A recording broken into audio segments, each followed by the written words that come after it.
Don't forget to like and share this video. Drop your thoughts in the comments below and sign up to stay updated with our latest content.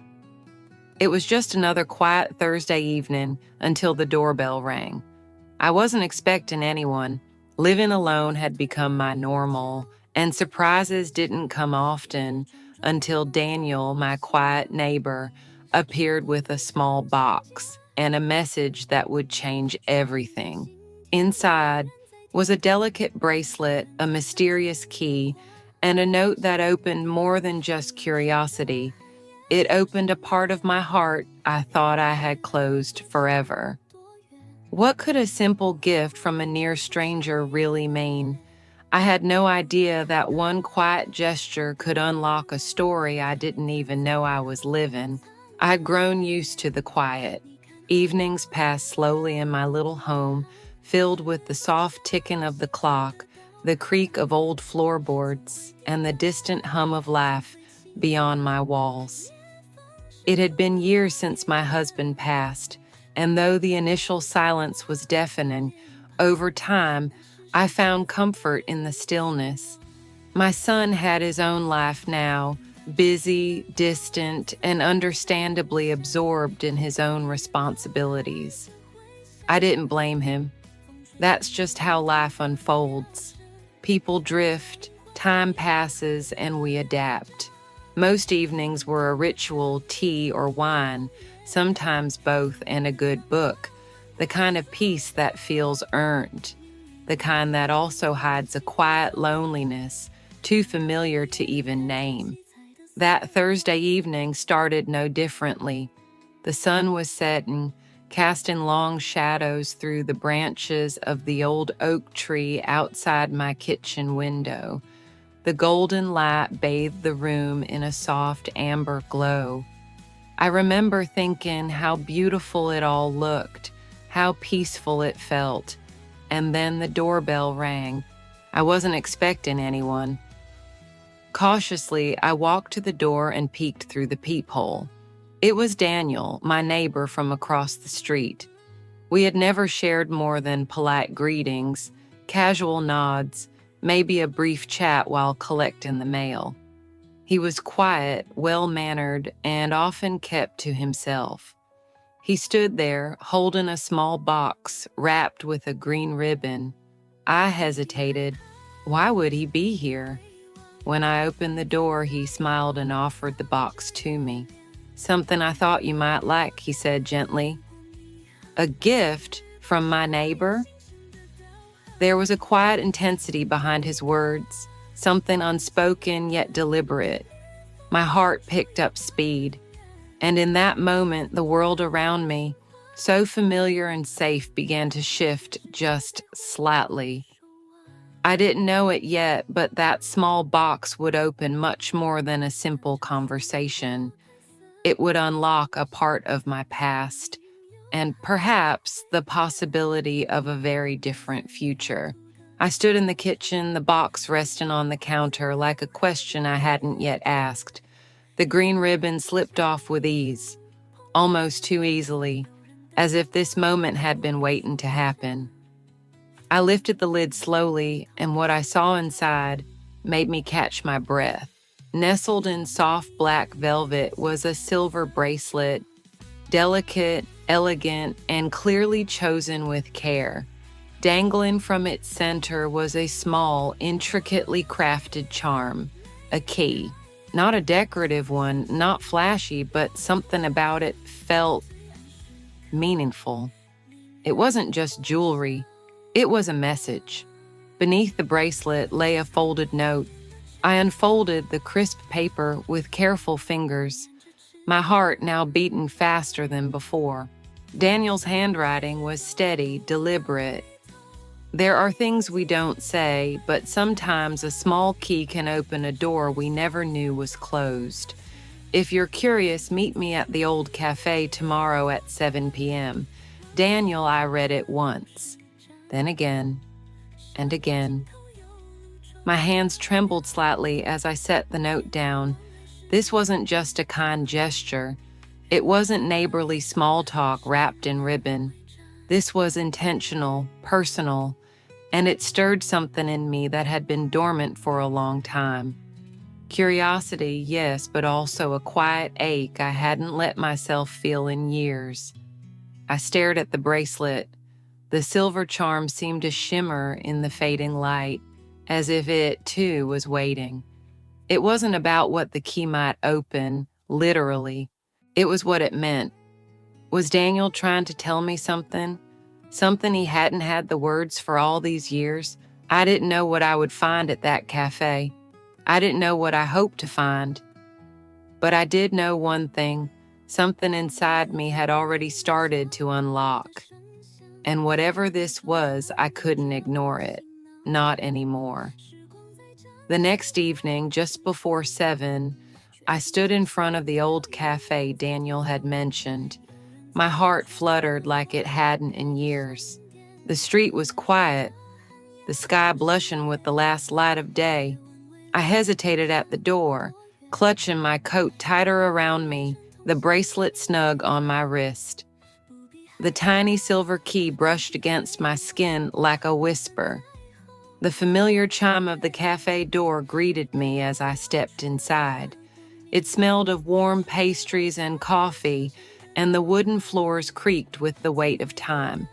And there he was, Daniel, seated at a corner table, wrapped in a navy sweater, a cup of coffee in his hands. He stood as he saw me, that same calm smile on his face. "You came," he said, his voice quieter than I remembered. "I had to," I replied, taking the seat across from him. "Now tell me, what is all this about?" Daniel was silent for a moment, as if gathering his thoughts. Then he said, "Do you remember the house next to yours, the one that was sold last year?" I nodded. "Of course, the Richardsons lived there." He leaned in slightly, lowering his voice. "The woman who lived there, Mrs. Richards, was my aunt." I blinked. "Your aunt?" Daniel nodded slowly. "She and my mother were sisters. After my mom passed, she was the only family I had left, and she used to speak about you often. She said you reminded her of herself, kind, independent, graceful. She worried about you, said she hoped you weren't as alone as you seemed." The words hit me with a softness that somehow hurt.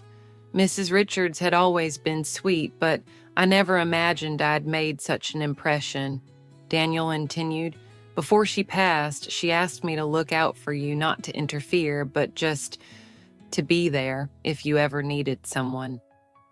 I stared at him, speechless. The gift, the note, the key.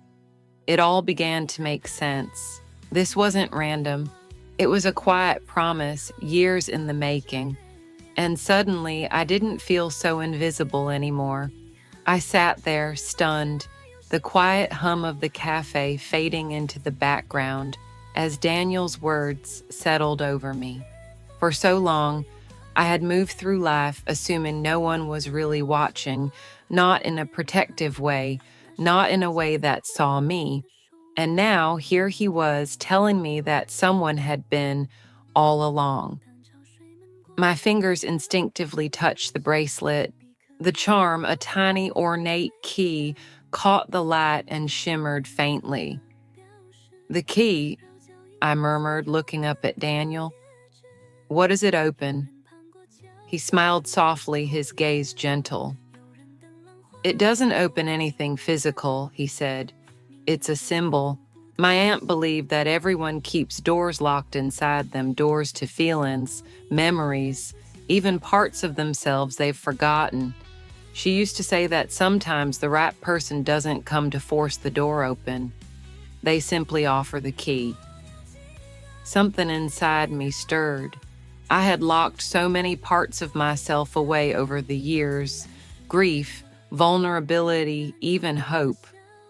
I had become comfortable behind those emotional walls, convincing myself it was strength. But maybe it was fear all along. Maybe I'd mistaken solitude for safety. "You've been watching over me all this time?" I asked, my voice barely above a whisper. Daniel met my eyes. Not in any strange way, he said gently. Just present. I didn't know when or if I'd ever say anything. But when I saw you at the window that night, something told me it was time. I felt a strange warmth blooming in my chest, something between comfort and disbelief.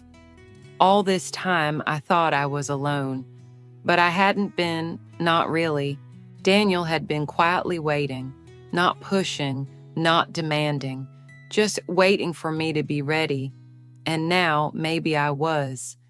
Maybe the key had already started to turn.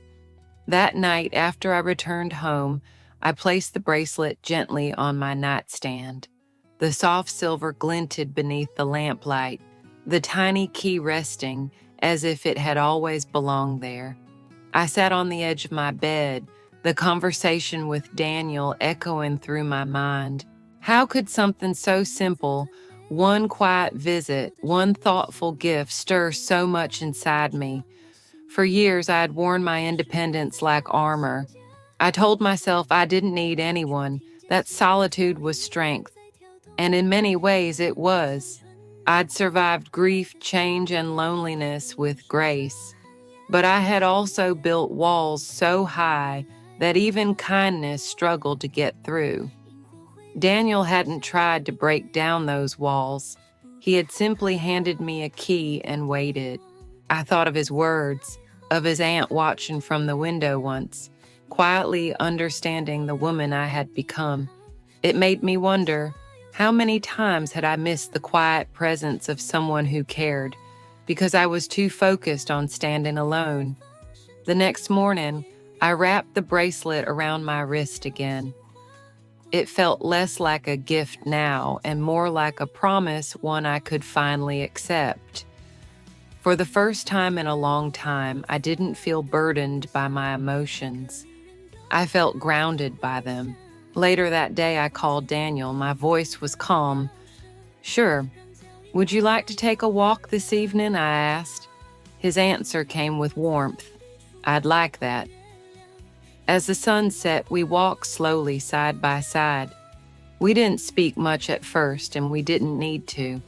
The silence between us wasn't empty. It was full of understanding. I glanced at him, truly seeing him not just as the quiet neighbor across the street, but as someone who had waited with patience and care. And I realized I was no longer afraid to let someone in. The evening air was crisp as Daniel and I stepped out into the quiet neighborhood. The sky above us had softened into shades of lavender and gold, the last light of day casting a gentle glow over the streets we both had walked separately for years. But tonight was different. We were walking together not just physically, but emotionally too. At first, the silence between us held a polite stillness, but it didn't take long for it to shift into something more comfortable, something warmer. Every few steps, our arms would brush, and I could feel the awareness in both of us, tentative but open. "You seem deep in thought," Daniel said, his voice quiet, as if he didn't want to disturb the peace. I smiled softly. "I suppose I am." He waited, not pressing, just giving me space. "I've spent so long convincing myself that I didn't need anyone," I admitted.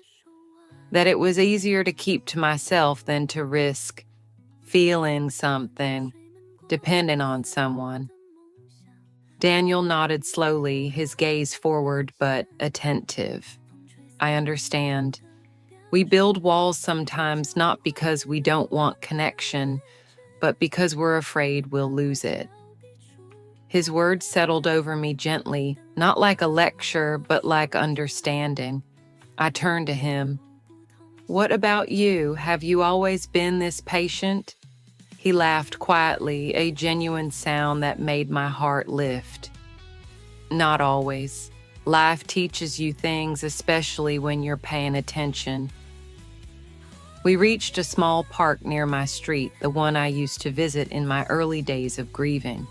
The benches by the pond were worn but familiar, and I took a seat. Daniel followed, and we sat there watching the reflection of streetlights dance on the rippling water. "So what now?" I asked, not looking at him, but meaning every word. He didn't hesitate. "Now we take it one step at a time. No expectations, just presence." I looked at him, really looked, and for the first time in a long while, the thought of letting someone in didn't scare me. It felt like something I could welcome. We sat in silence for a while, the kind that didn't need to be filled. The pond reflected the soft shimmer of the evening sky, and the world around us seemed to pause just long enough for me to take a breath I hadn't realized I was holding. Something inside me had shifted. It wasn't dramatic or sudden, but like the slow turning of a lock that had been stiff with time. The bracelet on my wrist felt like a quiet echo of that shift, its tiny key resting gently against my skin, no longer a mystery, but a symbol of readiness. "I don't know if I'm ready to change everything overnight," I said, my voice gentle. Daniel turned to me, his expression steady. "You don't have to. Change doesn't need to be fast, it just needs to be honest." That truth settled in my chest like warmth. For years, I'd carried a sense of self-sufficiency, like armor believing strength meant doing everything alone. But now I was beginning to understand. Strength also meant allowing space for others to walk beside you. Looking at Daniel, I saw more than a neighbor. I saw a quiet companion, someone who had chosen to care not loudly but consistently, someone who saw me not for what I'd lost or how well I'd coped, but for the woman I still was beneath it all. "I think I'm ready," I said softly, not to him but to myself. "Not for everything, but for something." Daniel smiled. "That's more than enough." As we stood to leave, our steps fell into sync again, and the night wrapped around us like a soft embrace. I no longer felt like I was walking back to the same life I had known. I was walking towards something new. Slowly, yes, but with intention. And for the first time in a very long time, I wasn't afraid of what might come next. I was curious, hopeful, and maybe just a little excited. Later that night, back in my home, the stillness felt different. It wasn't heavy like before. It felt spacious, open like a door had been left ajar to let something new in. I stood by the window, looking across the street at Daniel's house. His porch light was on, casting a warm glow, and I realized it had always been there. I had simply never looked long enough to notice. The bracelet still circled my wrist, the key charm resting softly against my skin. It no longer felt like a puzzle, it felt like a beginning. I wasn't rushing into anything. I didn't need to. This wasn't about romance or fixing something that was broken. It was about allowing the possibility of connection again, of being seen and letting myself see someone in return. For years, I believed my story was already written, that my days of change, of discovery, of new beginnings were behind me. But now, I knew better. Sometimes the next chapter starts quietly, with a gift, a key, a walk, a conversation, and someone willing to wait for you to open the door yourself. As I turned off the lights and headed to bed, I smiled not because everything had changed, but because I had. And that was enough to begin again. As we grow older, it's easy to believe our most meaningful moments are behind us, that the chapters of discovery, connection, and change have already been written. But this story gently reminds us that even in the quiet seasons of life, new beginnings are possible. It shows us that connection can appear when we least expect it, often in small gestures, a thoughtful gift, a kind word, a walk shared in silence. It teaches that strength isn't just about independence, it's also about the courage to let someone in, especially after years of doing it all alone.